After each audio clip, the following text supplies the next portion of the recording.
तो दोस्तों इस टाइम खड़े हैं हम घर के गेट पे शहीद आदिल शाह के, और नागबल का क्षेत्र है ये, पहलगाम से लगभग 20 किलोमीटर की दूरी पे। तो चलिए आपको ले चलते हैं आदिल शाह, जिनको शहादत का दर्जा मिलना चाहिए, उनका घर दिखाते हैं। और बताया जाता है कि आदिल शाह ये जो गांव है, इस गांव में सबसे निर्धन परिवार है, सबसे गरीब परिवार है, और एक अकेला कमाने वाला इस घर में था जो पहलगाम मजदूरी करने के लिए जाता था। दिन भर अपनी जान खपाता था, मेहनत भरा, बहुत मशक्क़त भरा काम करता था, और उसके बाद 500-700 रुपये लेकर के यहाँ पे आता था। आदिल शाह मैरिड है, विवाहित है, मगर उनकी पत्नी उनके साथ नहीं रहती हैं। आदिल शाह 3 भाई हैं वैसे, आदिल शाह खुद अब नहीं रहे। 2 भाई हैं, पिता हैं और माँ हैं, और कुछ अविवाहित अनमैरिड बहनें हैं। तो क्या होगा, एक घर का जो है ओनली ब्रेड अर्नर जो है चला गया है। सरकारों को ध्यान देने की ज़रूरत है।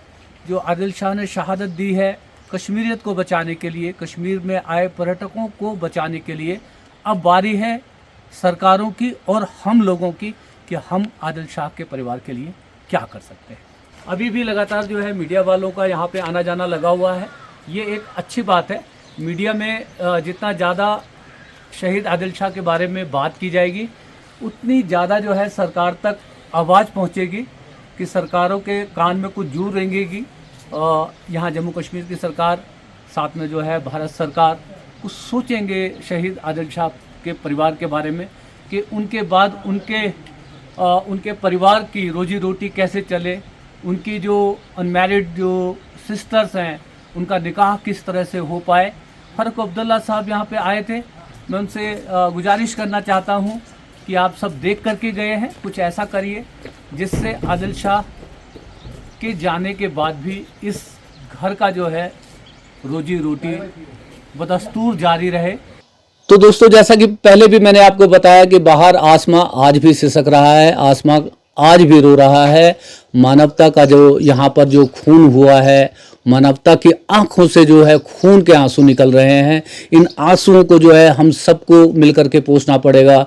25 परिवारों के अलावा आदिल शाह, जो कि क्या कहते हैं, टूरिस्टों की जान बचाते हुए उन्होंने अपनी जान गंवाई। और मैं बैठा हूँ उनके गांव में, और उनके जो है एक रिश्तेदार हैं, रियाज नाम है उनका।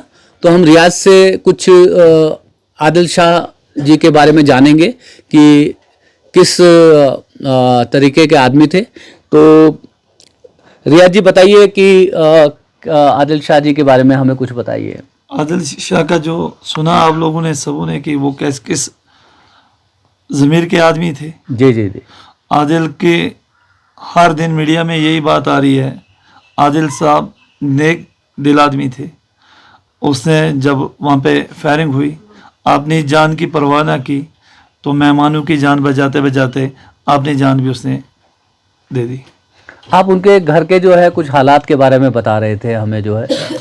मैं इस गांव पूरे का वाकिफ हूँ, ये मेरे रिश्तेदार हैं यहाँ के।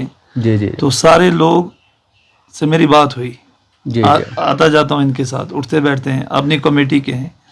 तो यही लोगों की तरफ से जवाब आया कि सबसे गरीब आदमी है, सबसे इस गांव में अगर कोई गरीब शख्स है तो वो आदिल के वालिद साहब हैं। जी जी जी। तो इसलिए गवर्नमेंट को भी पता है, हर किसी को घोड़ा चला रहा था बेचारा, यहाँ से पहलगाम जाके मजदूरी करता था। जी, तो 300-400 रुपया दिन की दिहाड़ी लगा के शाम को वापस आता था।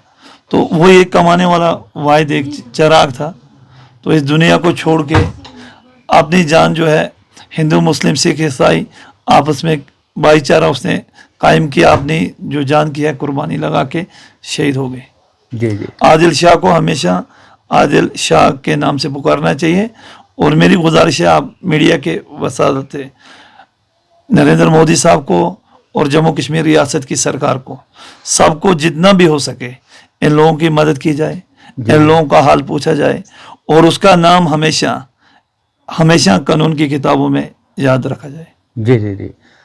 क्या चाहते हैं कि कुछ यदि कुछ स्मारक बन जाए या किसी सड़क का नाम उनके नाम पे कर दिया जाए? उसके वालिद साहब से अभी आपकी बात हो रही थी, मैं भी सुन रहा था। जी जी। वो कह रहे थे कि यहाँ से 8 किलोमीटर ऐश मुकाम हमारा है, जी जी। तो 8 किलोमीटर दूरी पे यहाँ पे इनका घर है। अगर यहाँ पे एक टूरिस्ट स्पॉट बन जाए, यहाँ पे सारे लोग ये घोड़ी चलाने वाले हैं, मजदूरी करने वाले, उनको एक रोजगार एक सिस्टम रह जाएगा, तो वो हमेशा जो है वो अपने बच्चों को खिलाएंगे, तो आदिल का नाम जो है वो रोशन रहेगा और उसको जन्नत भी मिल जाएगी। जी जी जी। ये तो बड़ी ज़रूरी चीज़ है। जी जी जी। तो इसलिए मैंने आपकी मीडिया की वसालत से हर एक को मैं कहना चाहता हूँ कि जिस तरह से उसने बहादुरी का अपना जज्बा पेश किया है पूरे हिंदुस्तान में, पूरे मुल्क में, उसको लोग आज सलाम करते हैं। हम भी ताज़ियत के लिए आए हैं। अल्लाह ताला उसको जन्नत फिरदौस अता करे और पूरी कौम को ये एक वसीयत करके गए कि भाई हिंदू मुस्लिम सिख ईसाई आपस में भाई भाई हैं। हर मुसलमान या हिंदू का खून जो है लाल है, खून में कोई फ़र्क नहीं है। इंसानियत उसने दिखाई, इंसानियत आदिल के शहीद होने के बाद स्टार्ट हुई। जी जी। अच्छा, ये जो हादसा हुआ, ये खौफनाक हादसा हुआ, उसके बाद पूरे भारत में लोग जो है कश्मीर आने से डर रहे हैं, तो क्या भरोसा देना चाहेंगे भारत के जो आवाम हैं उनको कि ज़िंदगी तो चलने का नाम है और ज़िंदगी के इस रास्तों में हादसे भी आते हैं, दुर्घटनाएं भी होती हैं, तो इस हादसे के बाद आप क्या कहना चाहते हैं? जो लोग डर के मारे कश्मीर नहीं आ रहे हैं, तो क्या भरोसा देना चाहते हैं? उनको मैं ये कहना चाहता हूँ, मौत जो देने वाला है ऊपर वाला है।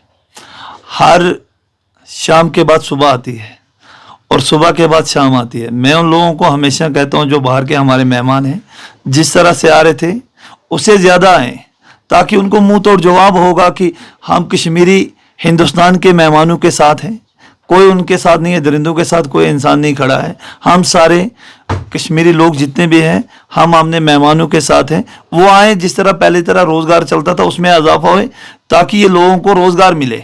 हमारा कश्मीरियों का रोज़गार, जब बाहर से टूरिस्ट हमारे आते हैं, हम घोड़े लेके वहाँ पे हमारे लोग जाते हैं, उनका रोज़गार है। जितना आए उनको मैं वेलकम करता हूँ कि कोई डर की, कोई खौफ की बात नहीं। हम अपनी जानों का नजराना देने के लिए आप लोगों के लिए तैयार हैं। हमारे मेहमान हो, कश्मीर हमेशा मेहमान, हिंदुस्तान के जितने भी मेहमान हैं उसका कदर करते हैं। हम आज भी वही कदरदान है। वो आदिल ने मिसाल आपके सामने है, वो जिंदा रखी है जनाब। तो दोस्तों देखिए, रियाज भाई ने कितनी बड़ी बात कह दी कि अपनी जान का नजराना देने के लिए पूरे जो है भारतवासियों के लिए कश्मीर जो बाहें फैलाए आप सभी का इंतजार कर रहा है। और जो मैं यही कहूंगा कि आप सबको अपने डर को, अपने खौफ को जीतना पड़ेगा और उस डर और खौफ को जीत करके आप सभी को कश्मीर आना है, कश्मीर के साथ खड़ा होना है। और जो दरिंदे हैं जिन्होंने ये काम किया है, उनको ये जवाब देना है कि ये तुम्हारी इन धमकियों से, तुम्हारे इन जो तुम खौफ पैदा करना चाहते हो, इस खौफ से हम डरने वाले नहीं हैं। कश्मीर और भारत का हर सिटीजन, हर नागरिक कश्मीर के साथ खड़ा है और वो कश्मीर आएगा और कश्मीर आकर के जो है अपने दुश्मन देश को और इन दहशतगर्दों को मुंह तोड़ जवाब देगा। तो मैं कहना चाहता हूँ, गुजरात टूरिज्म के लिए अमिताभ बच्चन साहब कहते थे कुछ दिन तो गुजारिए गुजरात में, तो मैं यहाँ पे आपको आदिल शाह, शहीद आदिल शाह के घर से आप सबसे आह्वान करता हूँ कि कुछ दिन तो गुजारिए कश्मीर में और महसूस करिए कश्मीर की गर्माहट को, जो इन लोगों में गर्माहट है उस गर्माहट को महसूस करिए। इनकी जो कदरदान, जो मेहमानों के जो प्रति ये इनका जो जज्बा है, जिसको एक टर्म कश्मीरियत कहा जाता है, तो कश्मीर आइए, कश्मीरियत को महसूस करिए। कश्मीर पूरे दुनिया का जन्नत है और जीते जी जन्नत आइए ना, मरने के बाद तो सभी जन्नत नशीं होते हैं। तो हमारे कैमरे की आंखों से कश्मीर को मत देखिए, अपनी आंखों से कश्मीर को देखिए, कश्मीर के लोगों को देखिए, कश्मीर के लोगों का जज्बा देखिए जो आपके लिए अपनी जान का नजराना तक पेश कर रहे हैं। तो आइए कश्मीर, और जैसे बताया कि रात के बाद सुबह आती है, तो ज़िंदगी आगे बढ़ने का नाम है और show must go on, Raj Kapoor साहब कहते थे। मैं भी इस बात को बार बार दोहराता हूँ कि ज़िंदगी रुकने का नाम नहीं है, जब तक सांसें हैं तब तक ज़िंदगी चलती है। तो इस ज़िंदगी के सफ़र में चलते चलते चले आइए कश्मीर। मैं हूँ आपका होस्ट और दोस्त सुभाष चंद्र झा, और कैमरे के पीछे से मेरे सहयोगी अनिल दुफारे, और हम लगभग पहलगांव से 20-25 किलोमीटर की दूर पे आदिल शाह, शहीद आदिल शाह के गांव से इस समय आपसे मुखातिब हैं। आप सभी का दिन शुभ हो।